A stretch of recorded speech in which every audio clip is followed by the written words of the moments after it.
to What Have You. I'm Rachel Jankovic. I'm Becca Merkel. We're sisters.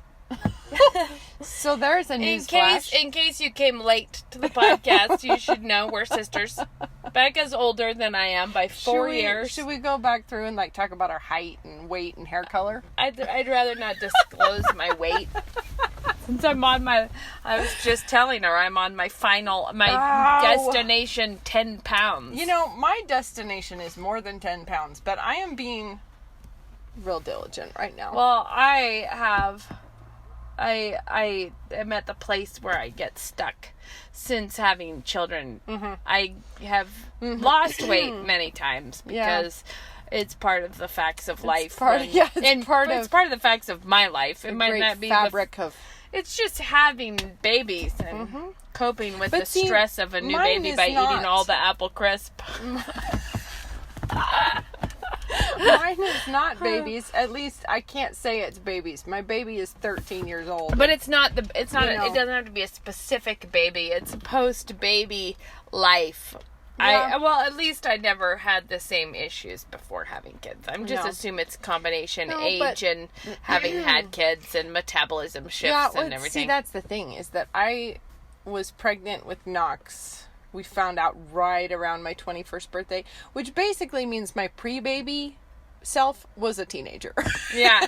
That's the thing, is that and then you come out of the childbearing years much older. Mm-hmm. And even if you weren't doing that, you probably, even if you hadn't been having kids, things probably would have changed for you in that time. Well, that's what I think, at least. The thing is, I got so wicked-tastic sick every time that it was kind of a handy deal where you would lose absolutely all of the baby weight from the previous run. I would always fit my skinniest jeans in the first trimester. Which is sort of like, it never felt like a real success because you're on the freeway on-ramp to weight gain. But here we go. I always felt like if only I could rummage up a 3-month killer bout of the flu after my last baby. Which is really what we all dream of. Yeah, then I would have been set. I could have just done it, but...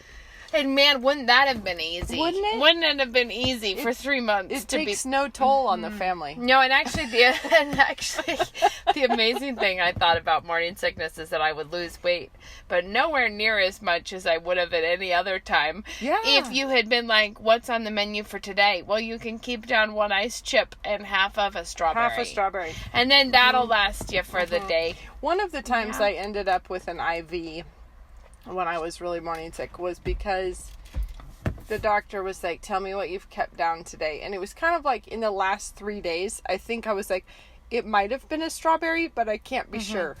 That's the whiz bang of doom right there, is that when you would, because the thing, if you puke a lot when you're morning sick, the secret to surviving that is that you must keep trying to eat, but you don't want to keep trying to eat, because even if you can keep some food in your stomach for 10 minutes, your body gets something out of that. You know what I mean? It's worth the agony of that, but it does not feel like what you want to do. So your idea to boycott the food is poor, because then you just spiral out of control. I know. My tip, if you're morning sick, this is what kept me,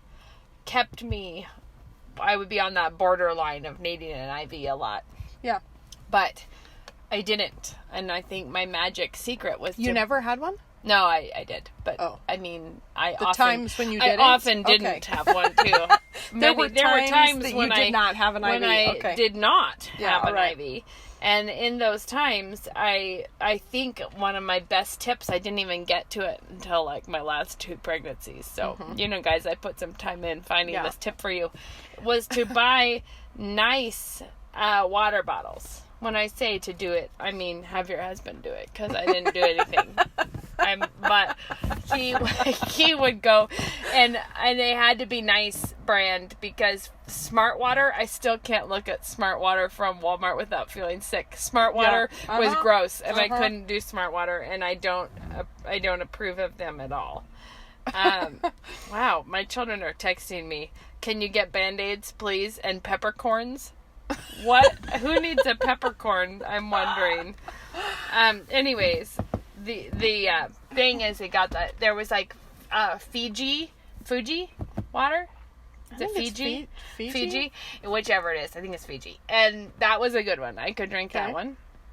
When I say I could drink, I didn't even try to drink it in the daytimes because I just puke it. Yeah. But I would put a liter bottle by my bed. Okay. And for some reason, in the dead of the night, if I was tired enough, and you wake up crazy thirsty because you're really dehydrated. Yeah. So, like, as I wake up, and I would make it my goal to drink a liter of water in the night when I could fall asleep before I would throw it up. Oh, okay. So I would chug a lug water in my sleep and then go, like, well, not in my sleep, but close to my sleep. Yeah. Fall back asleep. And this tells you how bad it was, is that I would drink a whole liter, and you're pregnant, so, you know, you'd think you'd have to go to the bathroom all the time. But no, I would drink a whole liter of water in the night and still never need to go to the bathroom till, like, lunchtime the next day. It tells you that you were actually not getting enough fluids. On the first pregnancy, when I was super duper sick, it was also just, well, it was probably 4 months into our marriage. Because I think, Knox was born right the same week as our first anniversary. So we're like 4 months in, and I am crazy sick. Mm-hmm. And welcome to the married state. And it was really, really funny because I was so your husband. sick. Did you feel like what a treat for your husband? I was like so dehydrated and so sick that I couldn't move. I was just, and he had like Bible studies because he was doing campus evangelism stuff that year. He's like, he would have a Bible study in the evening, but he wouldn't want to leave me home because I was just so out of it. So he would take me up to mom and dad's house to drop me off, like for mom to babysit me, basically. But he would have to carry me to the car because I could not walk. And he had like plastic bags in all of his pockets, like because I was so ill. And he'd have to pull over, you know, just in the like 2-minute drive between our house and mom and dad's, he'd have to pull over and everything. Anyhow, he was Mr. Prepared with plastic bags. But I remember it was like I had just barely come out of that phase. And a friend who had gotten married like the same summer, but they were kind of, you could tell, like we hadn't even really talked about it, but I think she was feeling judged because I was pregnant and they were going to not have kids for a long time. It was like, this is our plan, we're not going to have kids. And so she would bring it up defensively, and it was funny because of course I wouldn't have weighed in on that, on what they were doing. But she would bring it up defensively and say, like, but the thing is, we decided it was important that we needed to get to know each other. And I just remember dying. I was like, there is nothing like a crash course track to getting to know each other is when you're holding your wife's head over the toilet. And you didn't even have to be sick to make it a fast track of getting to know each other, because you get through, even if it was a breezy, easy pregnancy, at the end you're going to have labor and then a newborn, and you're going to see the real selves. The real selves are going to come out. I just thought it was great because it was sort of like, one thing that I felt like we did was we got to know each other.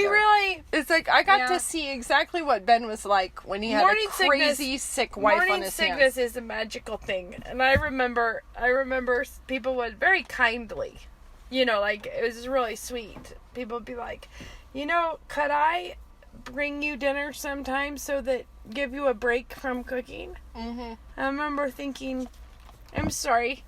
Were you mistakenly did you believe I was cooking? I was like, you don't realize that I haven't gone in the kitchen for 8 weeks or something. And so when I did have to, it was a total train wreck. Like, nobody wanted me to go in the kitchen because then you end up having a real trouble, you know. Anyway, I remember trying to like hold your breath and not think about anything as you whizzed into the kitchen to do. Usually it was because like there was a small child who wanted milk or something. Yeah. But it would turn into a spiral of chaos when I think that's when my children learned to pour their own. Mine did too. It's early pourers because of that. And you know, early independence where they're like, "Can I have some cheese?" You're like, "Sure." If there is some, if you can find it, and if you can gnaw it off the block. Those are the ways you can have cheese. Oh, it's so great though. It's so good for a person to have to just go through some. I remember having a moment. Some rough patches. I had a moment when you're really sick. I can remember clear moments in pregnancies with different kids because it's miserable and it's going to last a long time. So like, say you're at week 10 and you're like, in about 6 more weeks, I might start to think I'll ever drink coffee again, or I might, whatever. You're like, it's a long time. And I can remember in different pregnancies having those moments of when I was super sick with Blair. I was trying to get ready to go to church, and I remember just standing in the bathroom like really, really yucca-ducked out by the whole situation. And then hearing my other kids singing at the breakfast table. I don't know what psalm it was, but they were singing the psalm, and they were singing the number. It's praise the Lord, all you nations. Praise him, all you peoples, for his merciful kindness is great towards us. And I remember just thinking, here's the voice of these little kids who I puked my guts up for every one of them, and they're singing for his merciful kindness is great towards us, and it was so true. And I was thinking, here is this child, a new child, making me crazy sick again, and it is all God's merciful kindness towards us. And Blair has always been to me, that is like, I think of her that way because it was so early, that his merciful kindness is great towards us, and that is really her. And then I think with one of the other, with Shad, I turned on that dumb Nova film, like The Miracle of Life or something. Okay. It's dumb because it's like evolutionary and sure. But I was showing my other kids some of what's happening in a pregnancy, know, and they were getting old enough to see the cost. Yeah. To notice. They saw the cost of what on earth, Mom, are you doing? Is it always like this? And we watched that one, and I think with Shad, it wasn't that it just was a surprise pregnancy. We're always surprised. We're the kinds of people who are always surprised. But it was so good for me to watch the beginning of that, because it's not like, it just is so, so clear that there is no accidental life. That God called this person into existence from the beginning of the most crazy, like the whole thing with like the protein on the outside of the sperm that has to match like a key thing on the egg that unlocks, like that releases something that dissolves the surface of the egg, and like, but it is like the most elaborate, like there's no chance in the world that this would ever happen accidentally, like that this is, and it was very good for me to like remember that no part of this is God like was a surprise. Yeah, like that God called this person. Yeah. And that the fact that I'm sick is irrelevant. Like this is, and that was, and it's a great chance to learn to rejoice in the Lord always. Again, I say rejoice. Absolutely. It's like, and like, knowing that there's a cost, but it needs to be done and it's worth it. And there's a real easy temptation to fall into sort of the martyr syndrome when something is being difficult for you, rather than rejoicing through it, thanking God through it. Right. And, you can be too sick to stand up and too sick to cook and too sick to all of that and still have a sweet, kind spirit to your family. And when you say that, though, I should be clear that it's not that it's easy or that you're not having a hard time, but it's not coming out in anger at other people. Yeah, because it's hard, but it's not. There's no need to be rude to everyone. You don't have to be angry and grumpy and unkind. I remember a moment. You can lie flat on your back and still be gracious. I remember a moment, and must have been with Shad, because we were in our house on Sunnyside. But I remember Luke came home and he was trying to make food. He has to feed people. So he learned as time went on, he never mentioned any food to me. He would just try to bring a food unknown before and see if I could eat it. And then that would be magic. Ben would whatever. Make it was much. It was like 30%. Shakes. It was like 30% better chances I could keep it down if I didn't know what was happening. You didn't talk about it. But I remember him one time in an early pregnancy saying, well, what about a tortilla? And I just remember like, a tortilla? Like, what kind of a sick person would talk about a tortilla at a time like this?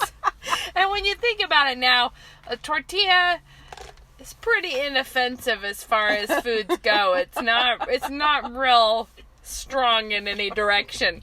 But it was like, I just remember being like, you sick human. Who would think of a tortilla? And I remember us going to Zips because for I think this was with Lena maybe. Okay. I was so agonizingly hungry. Mm-hmm. But no food would, like you couldn't keep food down. And I remember being like, I just am so hungry, like I want to eat a burger and fries and like a milkshake. Yeah. Like that's what I want.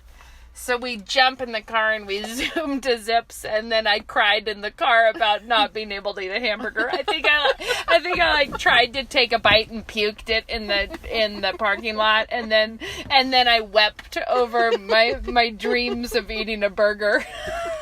My poor husband sitting there with his burger and fries and a wife crying about it. Anyways, in our other house, I remember a time where Luke's trying to make dinner, and I knew he was cooking chicken. Like, I don't know, I intuited it from the smells. I knew it was chicken. And I remember laying on our bed with my head out the window, and it was raining. I had my head out the window, plugging my nose and crying. And he comes up to be like, how are you doing? He's like, oh, good heavens. Because it was like, I could smell the chicken. And I couldn't bear that I had to keep noticing there was chicken in the house. And I'm like, it's just an amazing time. I feel like the best, though, is your story about calling him when he was painting. That was with our first. I called him. And I was crying. He's painting a house. I'm not a real crier in life, so, you have to recognize this was 6 pregnancies. I'm spreading all these tears out over, so. But I'm like, nothing's wrong, but I don't know why. It was like, everything's fine, Luke, but I'm so sad and I don't know what's wrong. And I was like, there's really nothing wrong here except I feel horrible, but I'm fine. But I'm crying.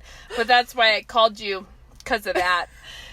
And I remember him being like, okay. And he remembers it being up like in an eave of this house on the ladder. And he's like, okay. He's painting somebody's house. He's like, I want you to go eat a cheese stick. I was like, a cheese stick? Look, I don't want a cheese stick. Like, he's like, there's cheese sticks in the fridge. And I'm like, why? I don't want a cheese stick. And he's like, pulled the whole, I'm the husband here and the boss. You will obey me and go get a cheese stick. You will eat a cheese stick, woman. And I'm still on the phone like, I don't want the fridge. Like, I'm like, it's all dark and devious. And I got the cheese stick out. And I remember lying on our bed in like the fetal position, crying with the cheese stick. And I get like halfway through the dang cheese stick, and I was like, so, anyways, I'm feeling fine, so I'll talk to you later.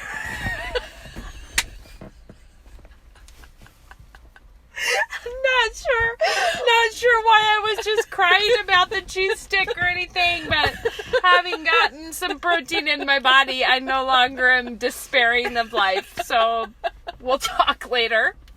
Have a good day. Yeah, but the problem is, I think that was really only one time that the cheese stick was a solution. Yeah. So we didn't really find the path to success. Oh my goodness. Yeah. But the thing is, you get through it and you make it through the trial. And you don't even care at all about it in retrospect, other than a fond memory. Yeah. And you see the people that it grew. And it's like, and hopefully that was a wee little price to pay for what we got. And hopefully you didn't burn down all of your relationships because you were grumpy at everyone. Well, I have to say that I think there's, having known other people who have had major times of morning sickness, I do think that my greatest resource on that was my husband. Yeah. Because he didn't take he was resilient and joyful and teased me about things and was funny about it. Yep. And my kids still, this is the dark deeds. My kids still sometimes spot places around the town where they're like, remember when Mom threw up the mac and cheese over there? Remember on the way to Oregon when Mom was puking in the bushes at the subway? Oh my word! Remember? See, I think like all my so kids many of those things were little enough Like Knox. No, because Lena was 11 when Moses was born. So they remember. have solid memories of swerving off the side of the road. My great one that I told everyone that one. I think leaping out, getting hit in the head with the door. My kids, I had 4 and under, and then 5, 6 and under. So the morning sickness part, Knox would have been 5 years old. So they all. It's in the distant past. I had 4 for them, 3 and under. Then after that, we got way more reasonable with our pacing. Right. So then they all noticed when Moses, Lena said once about Moses looking into his car seat at this little newborn, and she said, "Oh, Mom, he's so worth it." And I said, "Worth what?" And she said, "Everything." And I was like, "Amen." And I know my girls are probably likely to get sick when they're pregnant, and I figure, well, you should all know that it's worth it. It is worth it. It's worth it. Don't worry about it. And it's a great chance to learn that's to enough. I feel like we've overdone us puking now. We can come mean, back to that. I have a lot of stories about that because it's been like years of my life. At this point, quite a lot of time.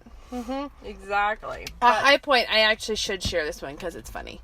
We took the kids on spring break to the Oregon coast when I was morning sick with Moses. I was not sure that was going to go over well. I was like, I don't know that I can do this. And Luke's comment was, well, you'll either be sick at home with all the kids home on spring break, or I'll come with you and we'll go to the Oregon coast and you can be sick there while the kids have a good time. So that's what we did. We went there.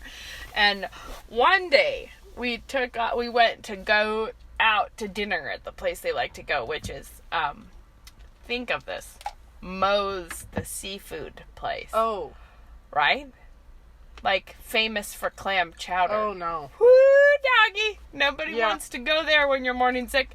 But we went there, and I was wearing a hot pink zip-up hoodie, and we got out in the parking lot, and seeing the restaurant sends me into a spiral of doom. So I'm trying to get out of sight of anyone, because of the trouble within that is coming. But it's wildly windy, so my hair is whipping all in my face. Oh. So I put up my hot pink hoodie, but I'm running with an urgent speed from the parking lot, and I'm stuffing my hair into my hoodie, so that I'm holding the strings like a little cinched thing around my face, holding these hot pink strings, and I'm going through the seagrass down trying to find a place that no one will have to witness what's happening here, but then I realized high winds coming from every way, right? So the hair was a problem. Not nearly as much of a problem as when I actually began puking, which is hilarious. But then I am leaping around with holding my hot pink hood. I'm like a hot pink bubble jumping around in the seagrass, trying to not puke on myself because it's just, now it's happening. And the thing is so funny is I couldn't tell where is the wind coming from, you know what I mean? It was just kind of all over the place. So I'm hopping around like crazy out there. And then I realized there's a boardwalk overlook. And there's a couple standing there. And I am right in front of them. Just leaping and bounding and puking with my hood up.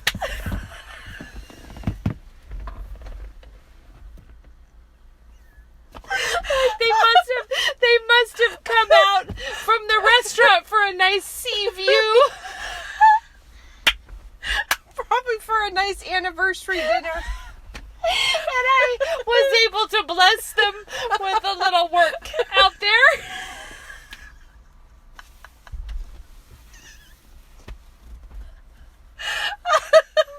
I missed them in my efforts to avoid the people on their way to dinner. I didn't realize that they would be there. There they were, looking upon the seals and the... They can't. They can't have missed me. I mean, I was in electric pink, so. Plus, too funny. Plus, they weren't far away at all. I was really quite close to them, and it was. I felt like, well, that'll do. I'll just Head in now. Enough from me. Ah, wow. Yeah. So, Anyway, now I'm we glad can be we done can telling call puke that stories. a wrap. Call Mhm. that a wrap. Mhm. We did have a question from... Trying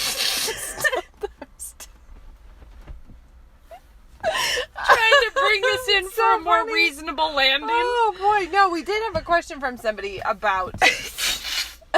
Why anyone asks us questions, No, we it's a won't good know, question. About, like, the great push that everyone is making to live lives of stillness and we've quiet. talked about this before, because it's kind We of have. like, if you're stressed, you're doing too much. Or if you're Back out of out of everything. things, don't get obligated to do things. Don't get, Right. Just don't live a follow life. through on that commitment you made.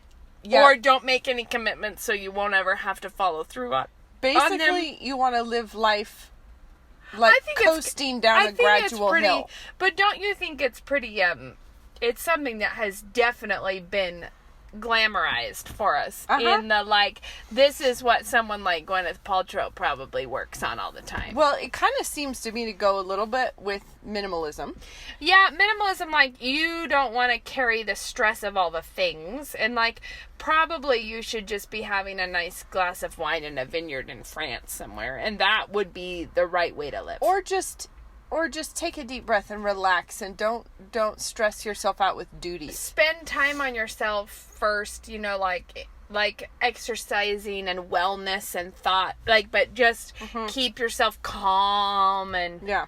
And see, the thing about this is there is, on the other side, there are people who live frantic, stressed out, ulcer-ridden, rat race, grasping, never satisfied lives. And that is... it's a real ditch. It's a real ditch, and it's a ditch that people should stay out of. But the pendulum swing to the other side, which is basically ambition of any kind, duties. But there's an incredible amount of, in that position, there's an incredible amount of entitlement, because if you don't think that you need to work to survive, Yeah. like, or that it's not going to take a lot of work to survive, Yeah. like, you know, Yeah. And you must be in a position where you're expecting everyone to care for you, kind of like someone is providing I just for think you. this the push for this life of ease, kind of a no stress life. But We do it's have like a word for purging. that, and it's laziness. But it's like purging, but people are purging things like church programs, like where they're like, well, why would I bother to host a Bible study when it bothers me to have to get my house ready, or to do, you know, or it's too stressful to have people over, and you just shouldn't do it if But it I feels think too stressful. often, though, if you just realize that we do have a vocabulary term for this thing that you are advocating, it's kind of like when people talk about, like, Being a going on their, flake, kind of, well, though. people who need to go on a journey to self-love, Yeah. you know, that kind of thing. It's like, well, we do have a word for that, and that's selfishness. And the thing is once you give it the right word, then you realize actually the Bible does have quite a fair amount to say it does, about but it. not. I just think if we're steeped in biblical language, we should notice right away that that's not the kind of admonitions that Scripture ever gives a Christian, ever. No. Like, there is the, like, run your race well, like, working hard, like, fixing your eyes on Jesus, because, like, he's author and finisher of your faith. But I ran track, and I remember the last leg, when you come around, I just remember this vividly. It's funny, your the coach, Gwen Spencer, standing there at the finish line, and be a 400, so you're into the full pain of the situation at this point. And she just does not seem to be getting bigger. Yeah. Like, you run and you run and you run. And I remember specifically being like, look at her tiny feet. Like, I cannot make them bigger. Like, you're like running. And I think that, so when it says fixing your eyes on Jesus, it is like your destination is past a lot of painful exertion. Like, we are running to Christ, but it is not a gentle meander. Like, when it's saying, like, in your life, eventually you'll notice that you got to Christ. It's like, no, you have to fix your eyes because of the pain, because of the exertion, because of the work. Yeah. You have to fix your eyes on your destination, because you actually need that to get through what you need to get through. And like saying that all the saints are watching, like, and all these saints who were martyred and went through amazing things, like, do you think that they all want to gather around to watch us do nothing?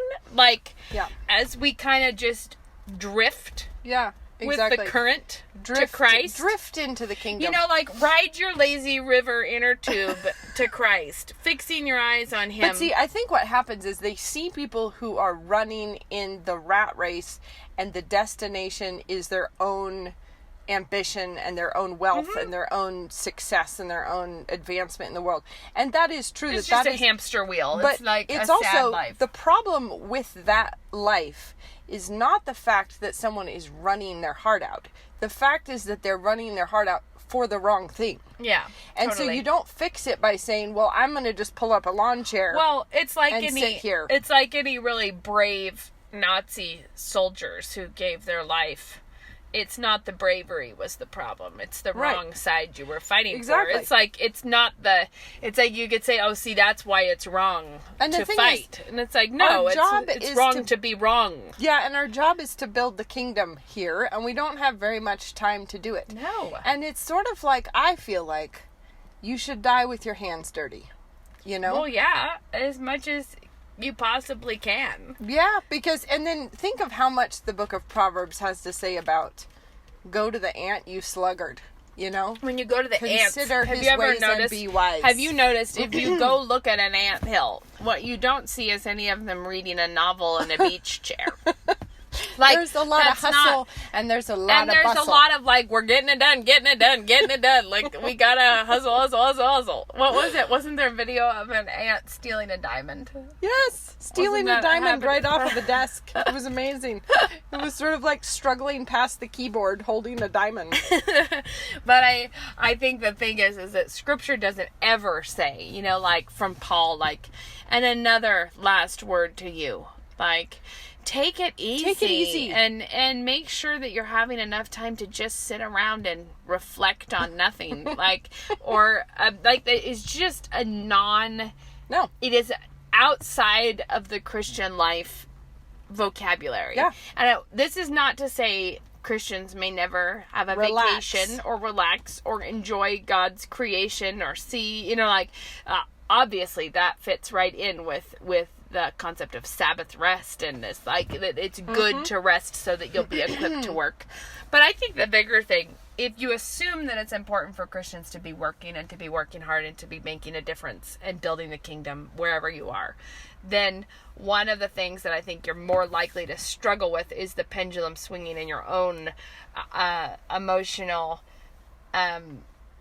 like, your impetus to do everything. Because what happens to me is that I can get really motivated for something, and I'm like, this is important, this is a big deal, I'm gonna work really hard on it. But then as you, like, totally run out of gas, or you completely cannot pull something off that you hoped you'd be able to pull off, or whatever, being able, instead of letting it swing hard the other way, being able to just be like, well, Lord, I was offering that to you, and it turns out it wasn't so hot after all.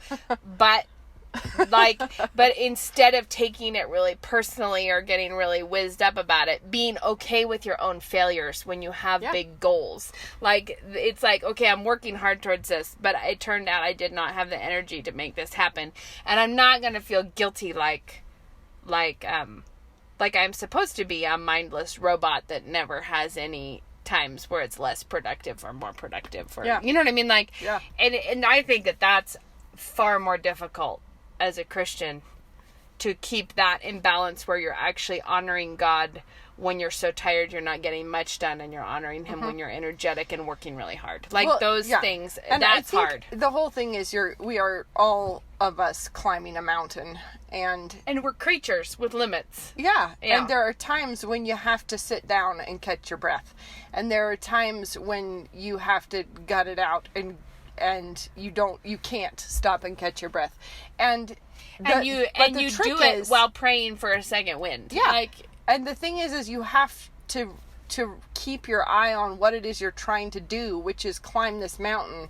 And I think there's a lot of people who are like, no, our job is to just sit and enjoy the view. And that I think is a really wrong-headed way of looking at what your life is for. Is it really isn't just to please yourself. And that is the rhetoric of the world, is that like you want to be able to look back on your life and realize that you lived life to the fullest every moment you enjoyed. Anthony Bourdain said famously, I believe, although now I should probably have looked it up, but he said your body is not a temple, it's an amusement park. Like that was his thing, is like stop acting like this is a temple and just realize it's an amusement park. And you're thinking, yeah, what a gleeful one that ended in suicide for him. You know what I mean? Like you think, well, for the Christian, your life is a temple. You know, like the whole fact that you exist is about your relationship to the Creator, to your body as a temple. We're building the kingdom of God. We're a living sacrifice. This is not about our pleasure. And the fact that we have, so this is sort of a preview. I'm almost done. I'm very close to turning in my final edits for my identity book. So I'm giving you a preview of the identity book that should be coming out soon by telling you about this. But I think it's just so true and good. As you know, when Scripture commands us to do everything that we do to the glory of God, like everything. And I mean, because it says, whether you eat or drink or whatever you do it to the glory of God. Now, just imagine with me the funniness of that. Like when you're like, gotta go clip my toenails to the glory of God. Right.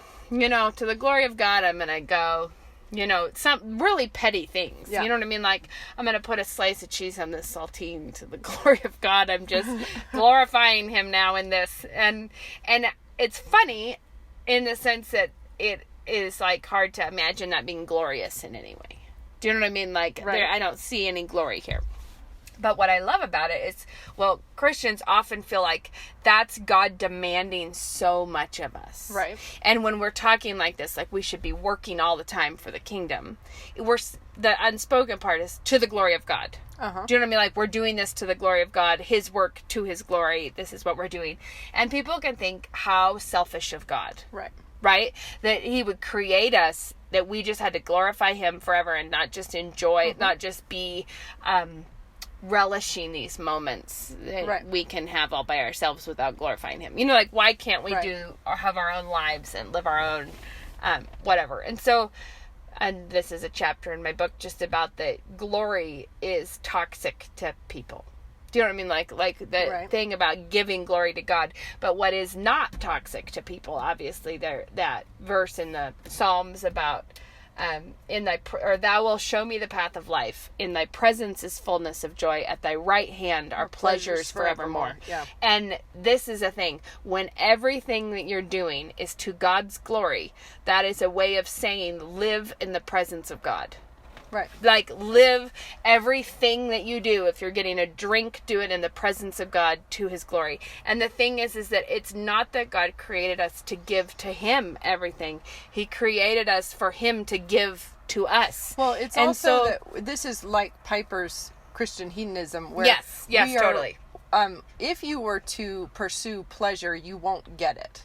Right. But we pursue glory for God. Yeah. And your life is full of clarity of purpose, and we are most fulfilled and most joyful when we aren't prioritizing our own joy. Yes. But when we are when we're oriented the right way, that is the most joyful place we could be to live. And so that's the thing that, and to tie this in with our total off-topic discussion earlier, how can you puke and be sick with the baby to the glory of God. Right. Like, you are offering up your work to him. Like this is to your glory. And that when you do it to God's glory, what you actually receive from God is a fullness of joy. Right? And so even though you're a train wreck at that moment, you can still be a joyful train wreck. You can do it either sinfully and self-absorbed or and you can fussy do some of each and martyr syndrome, or you can do it laying it down and offering it to God even in your sickness and brokenness. Anna Edwards said to me when I was morning sick, she said, sometimes we are just called to endure to the glory of God. And it's so true. Like, there are times when there is no work here for me to do. It is just me living through it to the glory of God. And I guess the thing I was going to say is that fullness of joy, pleasures forevermore, is like, and thou will show me the path of life. And you think, so those things, clarity of purpose, like what you're for, joy, and then, well, I forgot the third one. Fullness of joy and pleasure. Pleasures forevermore. And clarity of what you're doing. Like, the reality is, we're not saying work really hard so you can never enjoy anything. No. We're saying work really hard to the glory of God, and your work itself will be joyful and peaceful and purposeful. And also work really hard, but with your hands open and not clenched on. And not like it's your performance that's getting you something. No, it's all a gift of God. And so when you have a moment where you're like, well, I thought I was going to do better than that, but turns out at the end of the day, I did not nail this situation. Exactly. When that happens, you're able to joyfully offer that too and move on without it being like an identity crisis. Like, I failed, I can't, I'm a bad Christian, I'm a whatever. It's like, well, I think it's also true that when you have that crazy productive day, when your energy was on point and things worked out well, everything was clicking, everything was perfect, and the heart wants to say, and this, dear friends, is my new normal. I will do this ever after. Yeah. And it's like, that doesn't happen. You will crash. It is weird, yeah. You will crash and be like, why? Why didn't I even make it to my best? You want to make it normal instead of receiving that day of energy and all these things as a gift from God, which is what it is. Right. Incidentally, I would say, just to be uber provocative all of this time. Oh, sure. Fling something out there. This is why I don't approve of anything that is based on any of the therapeutic help things, whether it be plexus or oils or a diet, or you have to live without ever eating a carb, or you have to do all these things, and all of them that base it on it's not normal for humans to not feel good all the time. Oh, yeah. I was like, I actually think that's pretty normal. There's kind of a whole bit there at the beginning of Genesis that explains it. I think one of the things is we're not going to overcome this by means of therapeutic work. Like, the human condition is that we have trouble. And I think what goes wrong is when it's not. I'm not saying it's bad to eat healthy so you'll feel more energetic. No, of course not. Or whatever. Take your vitamins, do your thing. But people can become their own cottage industry in trying to have a full-time job making themselves feel good. And it's very odd to get up in the morning to address all your ailments as though, we're just here in transit. Do you know what I mean? Your body is you want to take care of it so that it can get you as far as you need to get, but not as an end in But it's itself. kind of here's the thing. We're currently, this is a tent. This is not the permanent structure. No. And your tent is, you want to keep it in decent repair for as long as you need it. Mildew free if you can help it. But the thing is nothing that you can do will turn this tent into the permanent structure. No, and nothing. And to want to is to deny the great promise that we've been given. And actually, to want to is to be deeply ungrateful for what you have been given. That's true. Yeah, to be like, well, no, I have to be. I guess I just think it's not a thing. I think it's just not a thing that we're supposed to wake up every morning with no obstacles to our life. No. And feel no obstacles throughout the day because we're just having a beautiful time. Well, and then that becomes, it's like a weird your whole to-do list is trying to create yourself a world in which you have no obstacles. And also it creates an incredible amount of ingratitude because you start acting like your humanity is a problem rather than a gift. Like, it's like, you know what I mean? Like, and the thing is, there is a problem. I mean, obviously, but there's a deep problem. It's a problem that got solved. It got solved, and it will be solved in the resurrection. And we have our marching orders. Like, we know what we're supposed to do. It may be broken, but not any of your dosing anything is going to fix it. We just read that in Thessalonians in the Bible Reading Challenge, right, about the resurrection of the dead and that whole thing about hoping, you know, like how, and I was struck again by it when we were, this is a bigger thought, I guess, when I just read That Hideous Strength a little while ago, in that part where he has, at the end, they're all getting their clothes on, but they never look at themselves in a mirror because the others just not like but they're wearing, it's a great section that basically they're wearing the most glorious clothing that they could ever wear, but they don't even look at it. They're it's so them and beautiful, and they're clothed. And what struck me about this was when we were at Grandma's funeral, and it's in a beautiful military graveyard where my mom's parents are both buried there. And I just had this moment. It's like, because that graveyard looks to me like this is a place that Granddad would have just loved. He would have felt like this was how things ought to be did. Very military This is how everything should be done. We don't have any litter.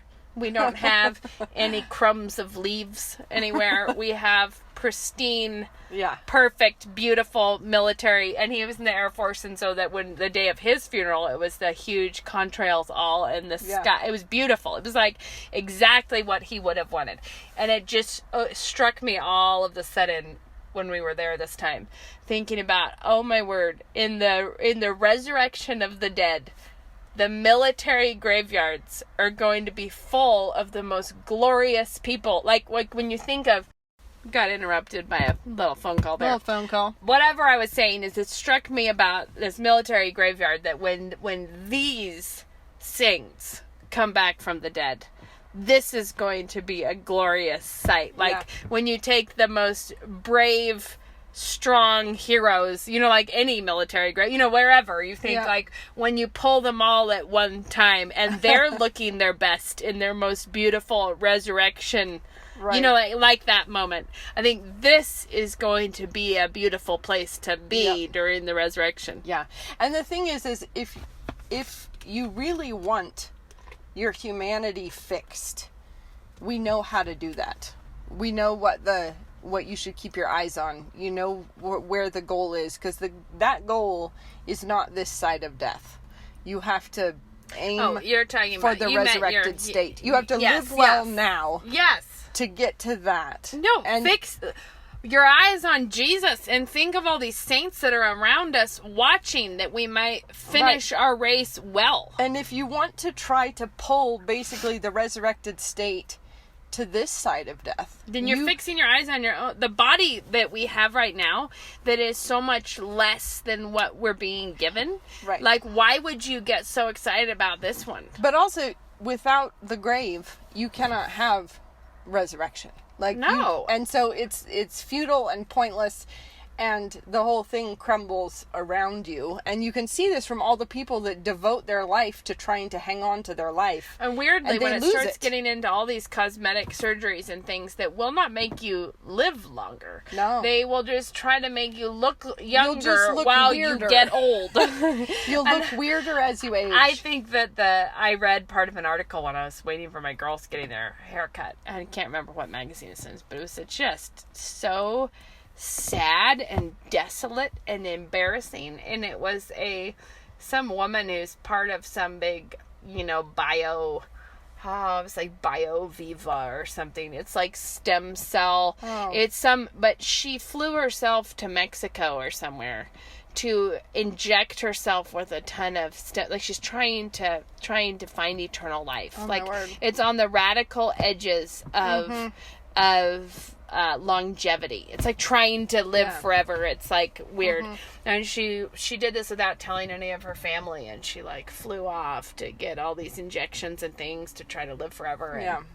And then basically, she's like really upset about like medical regulations that keep us from doing this kind of brilliant work all the time. And you look at it like this is a life of fear. Oh, like, just awful fear. And she has quotes around things like, when we finally overcome death, then we'll be something.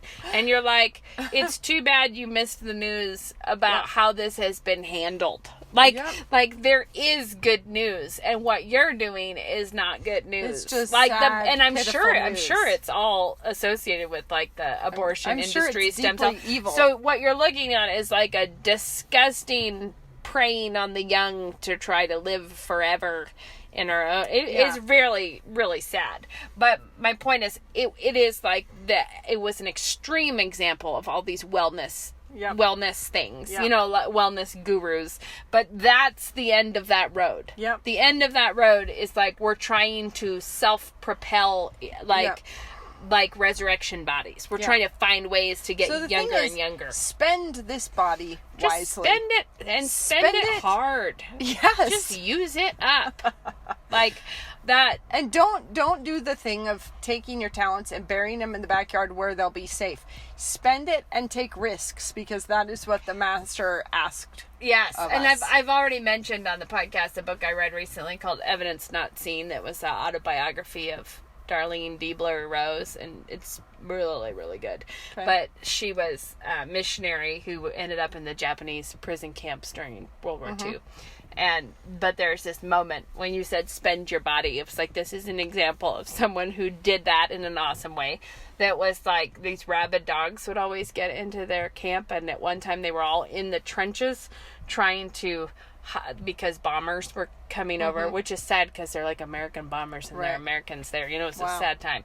Anyways, and a rabid dog got into the trench with all these women, and they were trying to fight it off with a stick or something. And then one woman just threw herself on it to save everyone else in the trench. Right? But then she dies of rabies, and she has to die in isolation from, like, she knew she was laying down her body for other people, threw herself on a rabid dog, went voluntarily into isolation, and died a hard, miserable death alone of rabies. And I think, pretty sure that's an awesome kind of a queen lady in heaven. Do you know what I mean? Like when you talk in terms of resurrection bodies and nobility and beauty and all these things, like she just threw her body on, like, for everyone else. This old thing I don't care about. You know what I mean? Like, and you think that? Yeah. I just think there's a lot of examples and for to us bring all it full in these. circle back around to the pregnancy thing.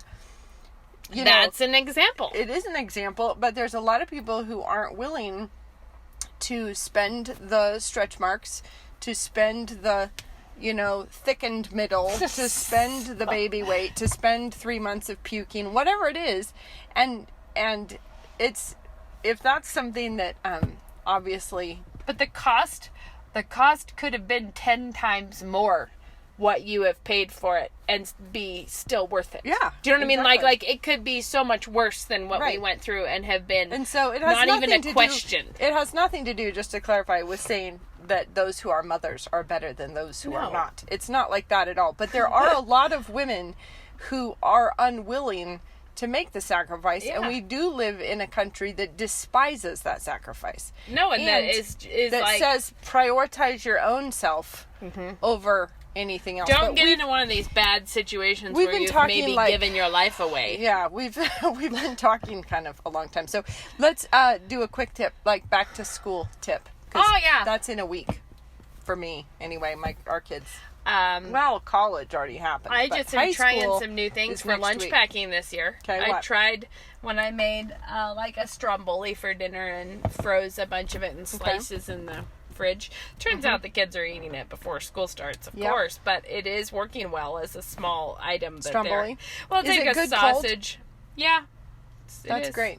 It's, I mean, the one that I made was, it's not, I wasn't following a recipe, but it is good. It's like cold pizza can be. It wasn't a red sauce one, but it ends up being like bread with sausage and cheese. Yeah. It was good. Great. It was good. So Stromboli. to cut up and freeze? Is that what Yeah, you said? I'm just trying. Well, I do frozen sandwiches, so I freeze PBJs with thin coat of peanut butter on both sides of the bread. Keeps it from getting weird. Soggy, so, yeah. Well, crystally. You know, Yeah, when that does that weird thing? It's in jam in the middle. And then I also will make like a ton of rolls. And if you butter both sides, you can put like deli meat and cheese in them and freeze those also. Okay. So I try to have my lunch preparatory business like a big bin of frozen sandwiches, and then there's a bin in the fridge that has stuff you can take, and a bin in the cupboard that has, so it's like the dry bin, the cold bin, and the freezer bin. So as my kids are now kind of older, and well, 2 of them are in college and they have very different schedules, and then 3 in high school, but like 1 is going to have really crazy early morning volleyball practices, and getting up and actually like making yourself a lunch is less doable. It's happening less. So I am trying to make a big effort to essentially double my dinners, that I am like really jacking the quantity up for what I would normally cook, making the same thing, but then just throwing individually packaged leftovers into the fridge. And so I bought the Chinese takeout containers, which I have already recommended at another time from the Restaurant Supply. They have a metal handle or not? No. So then there's no microwave hazard. No, it's a big stack of Chinese takeout. Right. And so, like, I did a big chicken rice, like a Thai salad, for dinner. And it turned out, I doubled it. I never made it before. It was really good. It was coconut rice. Yum. And then chicken and a ton of veg and everything, but with a peanut sauce sort of dressing on it. And it turned out it was a big quantity, but then I had doubled it, so it was a really, really big quantity. But it was a huge hit with everybody, and it's a fantastic lunch. So anyway, I'm going to put all of that, right now it's still, the extras are still in a great big bowl, but I'm going to put it all in the takeout containers, which is very easy for somebody to just grab it and run, and then not have to remember to send home the Tupperware. So that's a good idea. Anyway, that is what I am doing about lunches, is an attempt to get it done at dinner. I've also been trying to do things like, if I make oven omelets, I made 4 oven omelets at one time and froze them, so then the night before I can take it out and move in the fridge and then just bake it in the morning. But it's just as easy to make 4 oven omelets as it is to make 1 oven omelet. It's true. So it's really I might as well be multiplying. We also tried some baked oatmeal frozen in freezer bags. So I have 8 baked oatmeal recipes frozen in freezer bags, which is the same thing that you just thaw it overnight and bake it in the morning. Nice. But I don't know yet how that will work. But in a freezer bag? I froze it. But it's the whole thing with milk and eggs and oats and all of But I'm stumped on how do you bake it if it's in a bag? Because it thaws, so then I will pour it into it. I could have frozen it in a foil thing if I wanted to, but I don't need that to be. I figure I can just put it in a pan. My other thing I'm trying right now is once a week doubling a dinner and just the ones that are freezer friendly and just putting it in the freezer in a foil pan. You have one ready. I'm trying to build my arsenal. Becca and I we hadn't even talked about this, but we were both deep in the throes of strategy freezing and I realized that there are certain seasons that happen through the year, and one of them is August, where there's this great attempt to be organized again. Yeah, it's like when you're buying stick-on divider tabs. Yeah. That's what you do in August. I know. Anyway, all right. We will leave you with that. Yes, good luck to you all. Have a good week. Bye.